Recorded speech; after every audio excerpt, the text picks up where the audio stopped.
একদিন গ্রামের পাশে ঘন জঙ্গলে খেলতে গিয়ে ছোট্ট ছেলেটি সাজিদ হঠাৎ করেই একটা আহত বাঘের বাচ্চার সন্ধান পেল। তার পায়ে কাঁটা লেগে রক্ত বেরোচ্ছে। অন্য কেউ হলে হয়তো ভয়ে পালিয়ে যেত, কিন্তু সাজিদ দয়ালু এবং সাহসী ছিল। সে বাঘের বাচ্চাটিকে পানি খাওয়ালো, তার পায়ে ওষুধ লাগালো এবং নিরাপদ স্থানে নিয়ে গেল। দিন যেতে লাগল। সাজিদ প্রতিদিন খাবার নিয়ে যেত, যত্ন করত। ধীরে ধীরে বাঘটি সুস্থ হয়ে উঠল। সে বুঝতে পারল সাজিদ তার বন্ধু। তারা একসাথে খেলত, বনে হাঁটত, আর একে অপরের প্রতি বিশ্বাস গড়ে তুলত। একদিন গ্রামের বাজারে আগুন লেগে যায়।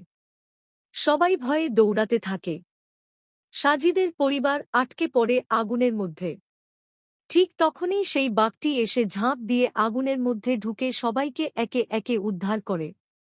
গ্রামবাসী অবাক হয়ে যায়, এক বাঘ এমন সাহসিকতা আর সহানুভূতির উদাহরণ তৈরি করল।